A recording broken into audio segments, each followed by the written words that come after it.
तो देखिए, ABP news सी voter के फाइनल ओपिनियन पोल में बिहार से चौंकाने वाले नतीजे सामने आ रहे हैं। वहां पर एनडीए को घाटा होता दिख रहा है। बिहार की कई सीटों पर मार्जिन इतना कम देखने को मिल रहा है कि महज 3% वोट इधर उधर शिफ्ट होने से नतीजे बदल सकते हैं।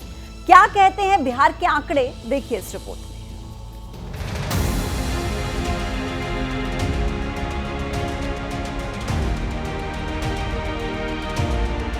बिहार की चुनावी फिजा इस बार बदली नजर आ रही है और बदलाव की झलक एबीपी न्यूज सी वोटर के फाइनल ओपिनियन पोल में देखने को मिल रही है।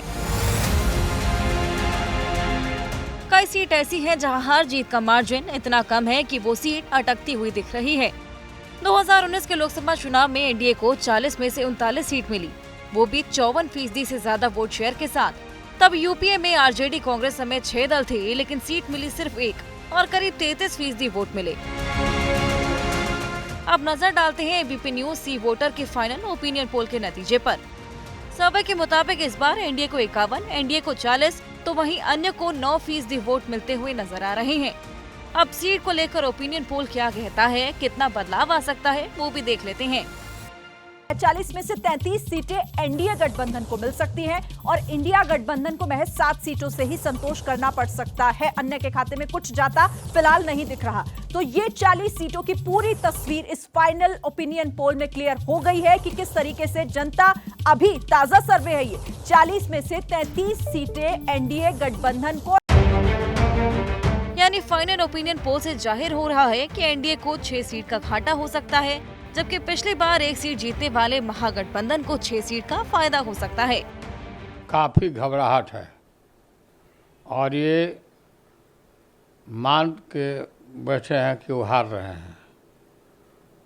ये 400 की जो बात कर रहे हैं, ये घबराहट में कर रहे हैं बात, लोगों को डिमोरलाइज करने के लिए।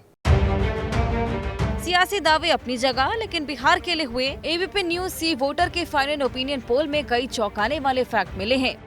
6 सीट ऐसी हैं जहां पर 3% के वोट शेयर से हार जीत तय होने का अनुमान है। सर्वे के मुताबिक आरा, गया, कटिहार, नवादा, सासाराम पर फिलहाल एनडीए को थोड़ी सी बढ़त है, यानी कि 3% वाली, जबकि अररिया सीट ऐसी है जहाँ पर इंडिया गठबंधन को थोड़ी बढ़त मिलती नजर आ रही है। पिछले 5 साल में बिहार में कई सियासी बदलाव हुए। नीतीश कुमार ने पाला बदल आरजेडी के साथ सरकार बनाई, फिर वो एनडीए में वापस आ गए। इससे नीतीश को लेकर लोगों में भारी नाराजगी है, लेकिन पीएम मोदी अभी भी पहली पसंद बने हुए हैं। अब सवाल है कि चुनाव से पहले क्या होगा। अगर ये नाराजगी दूर नहीं हुई तो क्या ये 3% वाली एनडीए की सीट इंडिया गठबंधन के खाते में गिर सकती है? और अगर ऐसा हो गया तो इंडिया गठबंधन को 5 सीटों का फायदा हो सकता है, यानी कि आरा, गया, कटिहार, नवादा और सासाराम में जीत मिल सकती है। और तब ऐसी सूरत में जिस एनडीए को बिहार में 33 सीट मिलती दिख रही हैं, उसे 28 सीटों पर संतोष करना होगा और इंडिया अलायंस को 7 की जगह 12 सीट मिल सकती है। और अगर ये 3% वोट एनडीए की तरफ शिफ्ट हुए तो उससे 1 सीट का फायदा हो सकता है, यानी कि एनडीए को 34 सीट मिल सकती है। तो इंडिया गठबंधन को 6 सीट से संतोष करना पड़ सकता है। अब जिन सीटों पर 3% का मार्जिन है, वहाँ कौन कौन चुनाव लड़ रहा है, ये भी देख लीजिए। आरा में बीजेपी ने केंद्रीय मंत्री आरके सिंह को रिपीट किया है, जबकि इंडिया गठबंधन की तरफ से यहाँ पर सीपीआई-एमएल के सुदामा प्रसाद मैदान में है। गया में एनडीए की तरफ से जीतन राम मांझी कैंडिडेट हैं और उनके साथ आरजेडी ने कुमार सर्वजीत पासवान को उतारा है। कटिहार में जेडीयू ने दुलाल चंद्र गोस्वामी को उतारा है, उनके सामने कांग्रेस के तारिक अनवर हैं। नवादा में बीजेपी ने विवेक ठाकुर को टिकट दिया है, उनके सामने आरजेडी के श्रवण कुमार कुशवाहा हैं। सासाराम में बीजेपी ने शिवेश राम को प्रत्याशी बनाया, तो वहीं कांग्रेस की तरफ से अभी उम्मीदवार तय नहीं हुआ।